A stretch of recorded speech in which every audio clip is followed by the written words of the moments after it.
พวกมนุษยธรรมเนาะยังบ่เข้าใจคำว่าขายศาสตร์เป็นแนวใดเพราะว่าเวลาคนออกมาเว้าวิพากษ์วิจารณ์นี่ส่วนหลายเนี่ยมันสิว่าขายศาสตร์เนาะออกมาเปิดโปงเนาะการบริหารที่ล่มเหลวมันสิว่าขายศาสตร์พี่น้องคำว่า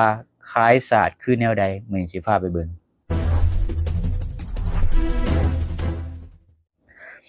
กับสบายดีแล้วก็สวัสดี FC ทั้งฝั่งไทยแล้วก็ฝั่งลาวเนาะคั่นเนาะในประวัติศาสตร์การเมืองเนาะพี่น้องเนาะคำว่าขายศาสตร์หลายคนอาจสิเคยได้ยินหรือว่าเคยเคยเรียนในบทเรียนอย่างต่างๆเนาะในสมัยสงครามโลกหรือว่าในสมัยสงครามกลางเมืองหยังก็แล้วแต่ฝ่ายศัตรูเนาะแล้วก็ฝ่าย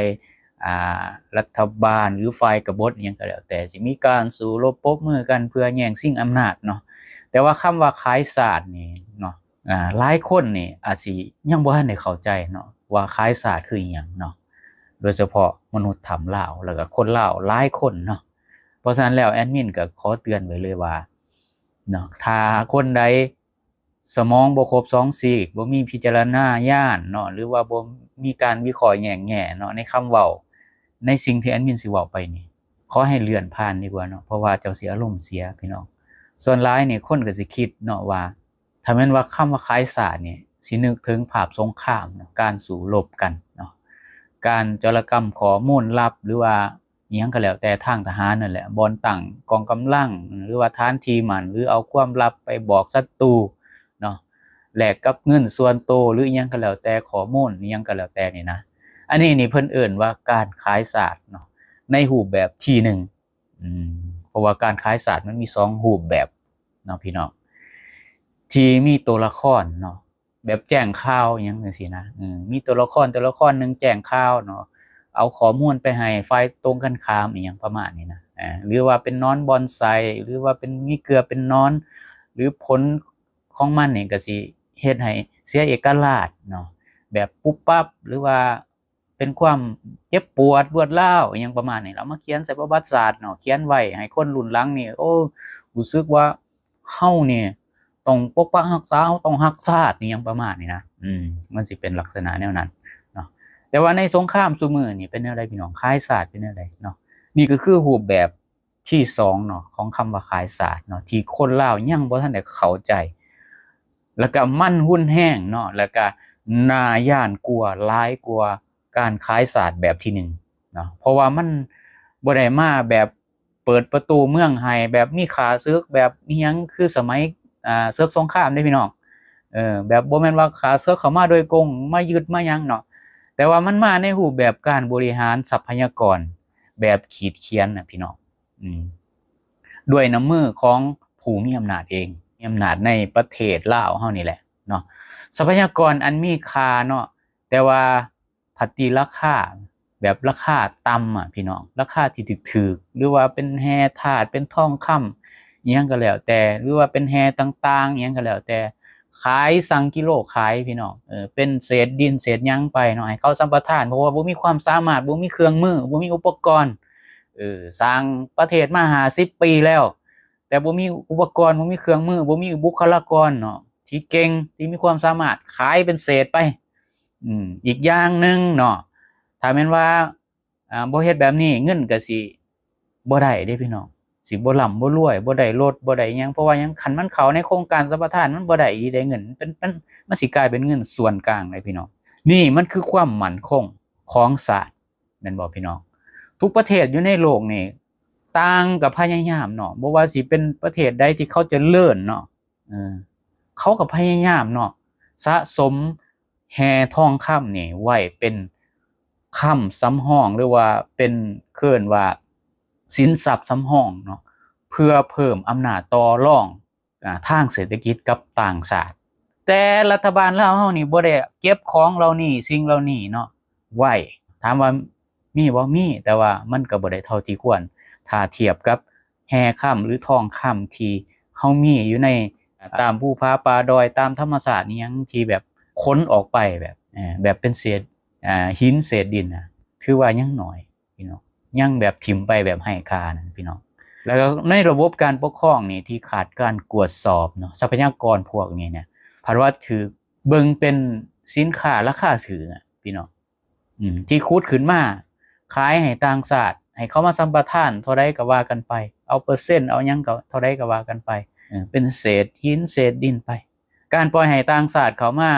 ตักตวงเอาทรัพย์สมบัติเนาะหรือว่าทรัพย์ในดินสินในน้ำเนาะซื้อเศษดินเศษหินไปน่ะผัดได้ค่ำได้ทองคำให้สัมปทานมันบ่แม่นการพัฒนาแล้วแต่มันแม่นการเอาความหังมีของศาสตร์เนาะออกไปแบบท้าวรเลยพี่น้องเพราะว่ามันไปแล้วมันบ่วนกลับมาบ่ได้วนเวียนการใส่ใจอยู่ในประเทศคือผลิตภัณฑ์ภายใน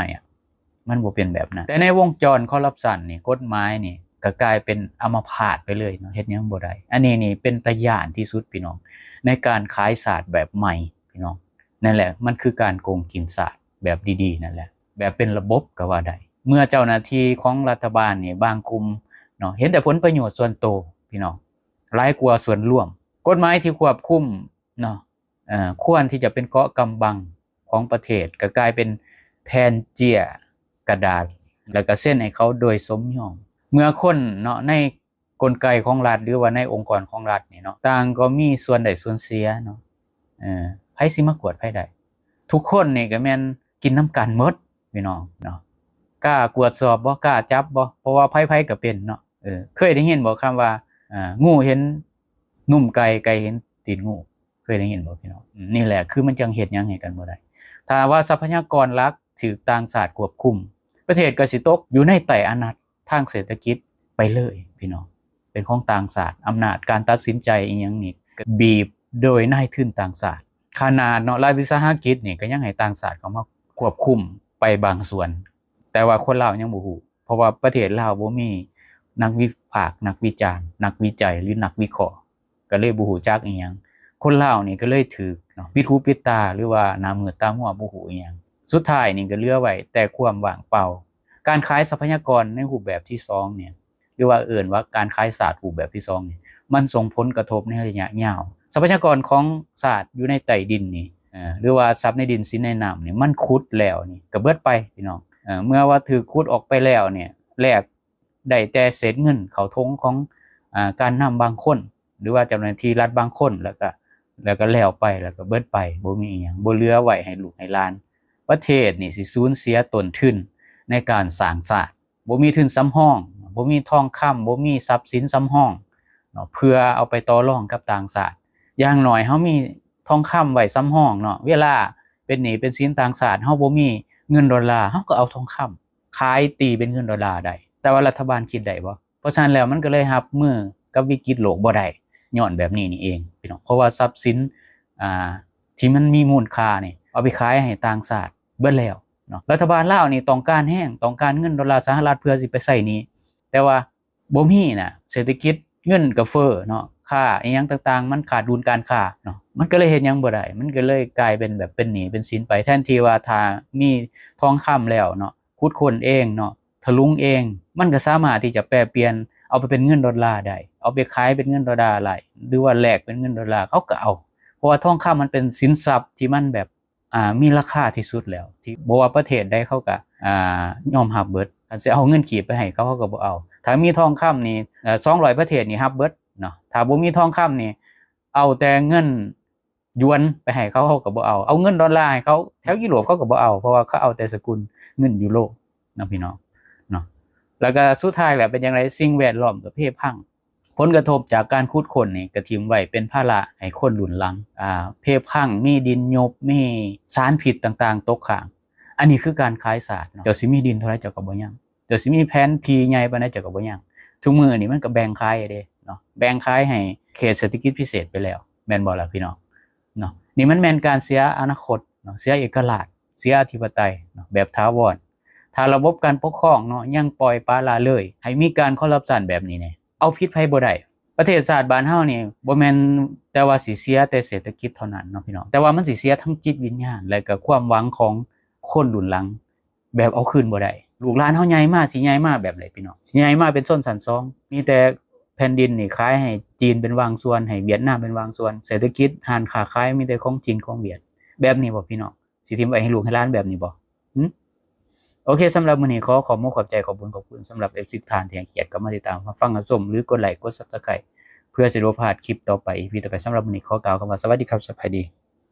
บาย